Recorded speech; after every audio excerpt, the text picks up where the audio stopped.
coup, je sais pas quoi faire. Je les aurais bien laissés dormir dans la voiture une demi-heure. Quoi qu'il est 18h, c'est tard. Le problème, c'est que Thiago, juste avant de s'endormir, il m'a dit maman, j'ai envie de faire pipi. Je sais pas si je vais la tenter celle-là. Donc, bon, bah du coup, les deux se sont endormis. Ils sont KO. Le pauvre Thiago, il a vraiment pas eu une journée très drôle. Puisqu'il est sorti de l'école, on est parti chez le docteur, on est parti chez mon docteur. On a fait une journée, genre on a passé 4 heures chez les docteurs et tout. En fait, c'était pas prévu, à la base, je devais juste voir un docteur, mais vu qu'il m'a dit que c'était pas normal ce que j'avais, il m'a dit allez, on fait une prise de sang maintenant. On fait une radio aussi. De l'estomac, enfin non pas de l'estomac qu'on appelle ça. L'intestin, enfin tout ce qui est ventre quoi. Du coup elle a tout fait à la radio quoi, devant, derrière, sur le côté, le dos et tout. Bref, ça a mis super longtemps, le pauvre il a été hyper patient. Ils sont trop mignons. Bon, j'ai mon mari qui se moque de moi depuis tout à l'heure. Il est... Viens là. Il est mort de rire parce que je lui ai dit. Je sais pas si j'aurais dû lui dire, il se fout En de ma fait, c'est gueule. pas ça, les gars. Elle vous explique mal. J'arrive dans la chambre. Elle me dit, ah, tu es déjà là ce soir et tout. Je dis, putain, je sais pas, je suis trop fatigué, je me sens pas bien et tout. Je sais pas ce que j'ai, parce que moi j'ai arrêté de fumer, ça fait une semaine. Donc tout à l'heure, j'ai dit, putain, bébé, depuis que j'ai arrêté de fumer, j'ai une méga patate et tout, j'ai le power à 100%. Et aujourd'hui, j'ai eu un coup de mou. Bon, bref. Et elle me dit, putain, Rien. vraiment, écoute, je suis allé au docteur et tout. Tu m'as dit quoi, attends, je suis allé au docteur. Et elle m'a dit, la meuf, elle m'a dit, donc elle lui a mis le gel. Elle lui a fait une. Comment on appelle ça quand tu Ils es vont rien enceinte là? comprendre ce que tu Quand tu es racontes. enceinte, on te met un truc. Une Pour échographie. voir. Ah, ils lui ont fait une échographie. En fait, maintenant, elle est malade depuis quelques jours. Elle va pas aux toilettes. Voilà, donc elle est allée voir le docteur. Et le docteur, il lui fait l'échographie. Et là, la femme, elle lui fait, mais madame, j'ai jamais vu une femme de votre gabarit avec autant de gaz dans le ventre. Du coup, il se moque de moi. Il me dit ce soir, tu vas dégazer et tout. Ce soir, elle dégaze. Demain, je me réveille pas. Si demain, vous me voyez pas sur Snap avant 13h, c'est normal. C'est qu'elle m'a assommé. C'est pas vrai. En plus, c'est lui le gros péteur. Toutes les nuits, lui et mon fils, des gros péteurs. Justement, chérie, ce que t'arrives pas à comprendre, c'est que le problème, c'est que les gaz sont dans mon ventre. Mais pas du chocolat partout. C'est que. Il vous a mal expliqué. En fait, comme vous le savez, bon, j'ai des problèmes. J'arrive pas à aller aux toilettes depuis des mois. J'ai tout le temps ce problème-là. Mais ça devient inquiétant, même vous, quand je sais pas si vous vous souvenez, je vous avais montré la photo de avant-après il y a un mois. Genre, on aurait dit que j'étais enceinte de 6 mois. Donc ça peut être grave. Vous m'avez tous dit occlusion intestinale, machin, bref, vous m'avez inquiété la dernière fois. Et donc là, ça a recommencé. Sauf que ce coup-ci, j'ai pas de gros ventre. Mais je sais que j'ai mal et je sais que je vais pas aux toilettes depuis 5 6 jours. Enfin, voilà, je suis en galère à ce niveau-là depuis des mois et des mois. Ça s'arrête pas. Bref, enfin, si ça s'arrête. Et donc, je me dis, allez, je vais quand même voir un spécialiste, c'est pas normal. Et en fait, c'est pas bon de prendre des Ducolax, des trucs comme ça. C'est pas bon, en fait, ça abîme l'intestin. C'est bien quand une fois, t'as une constipation, mais quand c'est tout le temps, tout le temps, tout le temps, c'est pas bon. Bref. Et d'ailleurs, je vous le dis aussi pour vous, parce qu'il y avait beaucoup de femmes dans mon cas. Apparemment, quand on vieillit, ça arrive souvent. Donc, prenez pas trop des cachets pour aller aux toilettes, c'est pas bon. Faut prendre un traitement de fond. Bref, je vais voir le docteur, il m'inquiète un peu, il me pose des questions un peu inquiétantes et tout.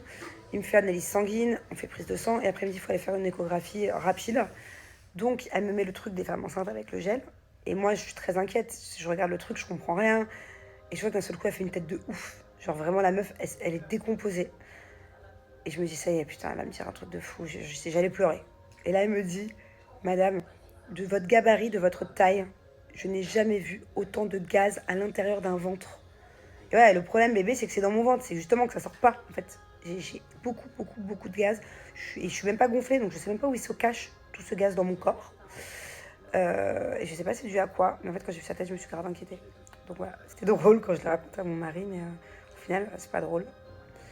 Et j'attends d'avoir les résultats de la prise de sang et tout. Et je dois retourner à l'hôpital la semaine prochaine. Bon, je réponds un peu à vos messages, du coup. Ça, je comprends pas pourquoi on me dit tout le temps ça. Comme quoi le siège auto de ma fille n'est pas adapté à elle. Mais pourtant, c'est encore un siège de bébé. Normalement, justement, je trouve qu'il est bien, ce siège auto. Donc je vous le filmerai demain, il faut me dire ce qui va pas. Mais pour moi, ma fille, justement, c'est le siège auto au top. Donc dites-moi ce qui va pas dans le siège auto. Et sinon, conseillez-moi, c'est quoi le meilleur siège auto, genre, pour être en totale sécurité.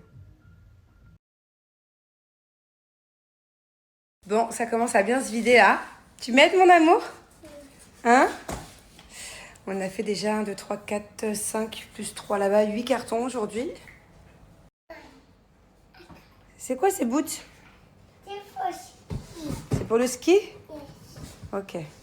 On n'en a pas besoin alors l'été en France? Il fait trop chaud? Ok, c'est pour l'hiver prochain? For next year? Because maybe we will go on the snow? Elle est traumatisée par le ski. T'aimes plus le ski? No. I don't want. That's it. You love this one? Allez, mets-les dedans. Petit massage madérothérapie de ma bubu aujourd'hui. Merci mon amour. Bon, coucou tout le monde. Désolée, je sais que depuis quelques jours je suis pas ultra présente, mais c'est pas super intéressant ce que je fais. En plus, je suis pas forcément en grande forme. J'ai un manque d'énergie. Peut-être dû à tous mes problèmes d'intestin, machin, de ventre. Je vais manger un truc d'ailleurs. Peut-être que c'est pour ça aussi. C'est ce que Julien me dit. Que si je suis souvent fatiguée, c'est parce que je ne mange pas avant 18h. Moi, je suis toujours à jeun avant 18h. Donc là, je vais me forcer. Je vais me faire une assiette. J'ai fait des cannelloni hier. Voilà. Sinon, là, pendant 2 heures, on a un rendez-vous d'1h30 avec notre producteur au téléphone. Pour très certainement un nouveau projet, un nouveau truc. Donc, c'est chouette. En tout cas, c'est une réunion qui va être assez longue. Donc, voilà, je suis contente. Hop, attendez, excusez-moi. Voilà, voilà. Et les enfants sont partis, comme d'habitude, s'amuser avec leurs copains. Si vous saviez à quel point mes 2 nannies me manquent, c'est là où je m'aperçois qu'en fait, elles font partie de la famille. Hein. Là, comme vous le savez, on a 2 nannies remplaçantes pendant un mois. Elles sont très gentilles. Hein. Bon, du coup, je les aide beaucoup plus. Je vais pas vous mentir que celles qu'on a d'habitude. Parce qu'il faut qu'elles prennent le repère et parce que, bon, c'est compliqué d'apprendre une maison par cœur. Le rythme d'une maison aussi. Quand t'es là que pour quelques semaines ou un mois. Donc du coup voilà, et c'est surtout qu'elle me manque sentimentalement. En fait, j'ai l'habitude de me confier, j'ai l'habitude que quand on cuisine tous les soirs avec mes 2 nannies d'habitude, on parle, on rigole, on se raconte tout. Là elles sont trop cool, on parle, mais c'est pas pareil quoi. C'est pas... J'ai trop hâte qu'elles rentrent, j'ai trop hâte qu'elles reviennent. Ma fille aussi, elle pleure souvent, elle demande Marie tout le temps, sa nanny. Qu'est-ce que tu veux? C'est pas des fausses. Ah ouais, c'est pas des fausses? Thiago, j'allais dire Julien. Thiago et son addiction aux Pokémon, aux cartes Pokémon. En fait, il m'a fait tout un sketch il y a quelques jours, il y a une semaine, parce qu'il a reçu un pack de cartes à son anniversaire. On n'a pas l'habitude, c'est vrai que c'est des cartes, il y a une petite inscription Go dessus. Et du coup, il croyait que c'était des fausses. Donc, il voulait pas les utiliser. Et en fait, maintenant qu'on s'est bien renseigné auprès de gens qui s'y connaissent bien, en fait, non, c'est une collection à part. Et hier, il a bien voulu ouvrir un paquet et il a une carte incroyable. Hein. Et du coup, maintenant, qu'est-ce que tu veux? Que des cartes Go. Je change vraiment d'avis comme de chemise. Alors, ce que je te propose, je viens t'aider à les ouvrir les paquets. Pendant que tu les tries dans ton classeur, moi, je fais des cartons qui sont derrière moi. Je commence à ranger tous les nounours de ta chambre, lesquels on donne aux enfants qui n'ont pas de jouets et lesquels on garde pour ta future chambre. Mais on ne peut pas tout garder. Qu'est-ce que t'en penses? Ok. Ok.